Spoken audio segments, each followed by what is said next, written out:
있었어요. 그러기 때문에 우리가 마음 놓고 그쪽은 걱정 안 하고도 우리 쪽에서 정리할 수가 있었던 거예요. 만약 우리가 갈라져 있는데 그쪽에서 통일돼가지고 대군이 몰려왔다면 우리가 대적할 수가 없죠. 근데 역사를 쭉 보면 참 묘하게 우리가 갈라질 땐 그쪽도 갈라지고 우리가 통일하면 그쪽 통일하고 이래요. 그런데 이거를 통일하는 게 송나라가 통일을 대체로 하고 하는데 힘이 붙여가지고 북중북에서는 이 만주 일대, 만주와 몽고 일대에서는 거란족이 일어나가지고 발해를 멸망을 시켜놨단 말이에요. 발해는 우리 민족과 여진족이 합쳐서 만든 그런 나라인데 거란은 우리하고 영판 관계가 없는 나라죠. 그 거란이 발해를 멸망시키고 북중국 상당한 부분을 만주, 몽고, 지금 시베리아 일대를 거쳐서 큰 제국을 형성을 해요. 형성을 하는데 이 시대에 이 성종시대쯤 돼서 이 거란이라는 나라가 요나라라고 이름을 고치고는 요나라 성종, 성인성자 쓰는 성종이라는 아주 영명한 군주예요. 이 영웅이 나와가지고 그 대제국을 건설하고 난 다음에 송나라를 제압하려면은 먼저 고려를 의뢰 그런단 말이죠.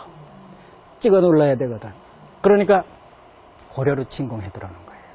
그래서 성종 12년에 고려로 침공해 들어오니까 이제 고려 쪽에서는 이제 대군을 이제 그 징발해가지고 그 막아야죠.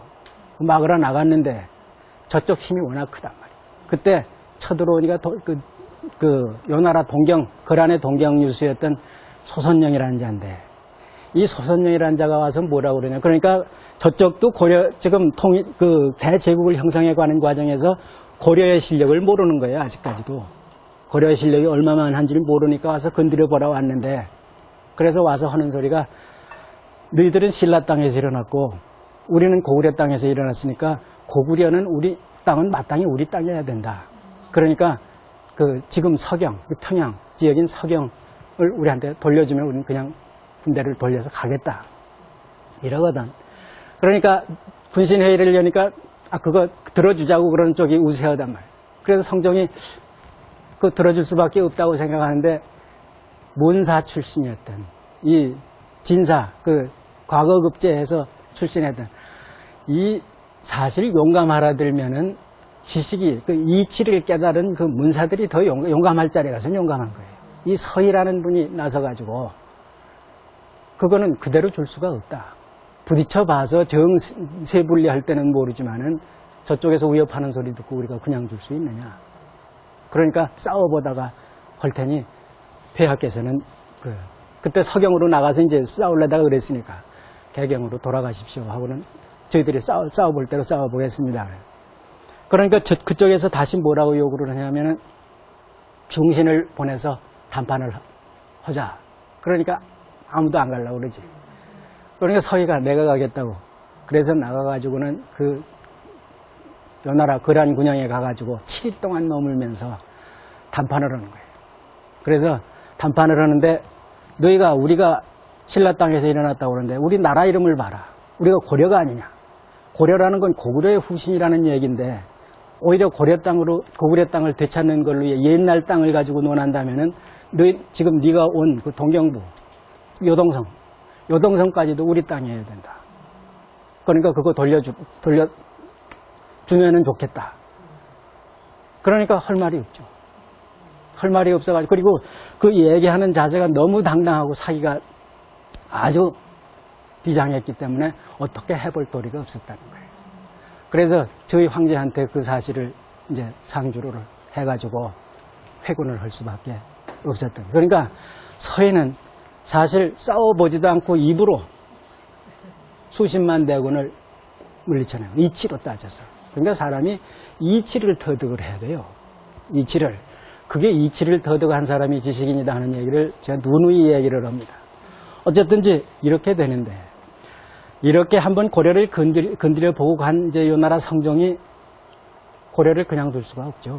그냥 둘 수가 없으니까 나중에 계속 이제 트집을 잡을 기회를 기다리는데 고려에서는 목종 임금이 신통치 않아 가지고 그 어머니 천추태후가 음란한 짓을 해서 아들의 위치를 불안하게 했던 거예요. 그러니까 목종이 결국은 나중에 이제 강조라는 자가 나와가지고 폐위를 시켜요. 폐위를 시켜서 목종을 시해를 하거든, 죽여버리거든. 그러니까, 그러고는 이제 현종이 쓴단 말이에요. 현종이 쓰는데, 현종은 타조의 손자에 해당해요. 이러는데, 이걸 트집을 잡아요. 성종이. 신하가 임금을 폐위시키는 일을, 자행했기 때문에 이걸 징벌을 해야 된다 해서 40만 대군을 일으켜가지고 다시 쳐들어온단 말이에요. 40만 대군을 해서 쳐들어와서 현종 원년에 이제 쳐들어오는데 여기서 현종은 위기에 몰린단 말이에요. 그러니까 그러지 않아도 이게 전주가 시해돼가지고 인신도 아직 안정이 안 된 상황에서 외침을 받게 되니까 굉장히 불안하게 돼요. 그래서 전라도 나주까지 비란을 해내려간다. 나주까지 비란을 해내려가는데 성종이 요나라 성종이 친위 군대를 거느리고 들어왔어요. 그래서 그거를 양규라는 대장이 평안도 지역에서 분전을 해가지고 이 군대를 격퇴를 한다.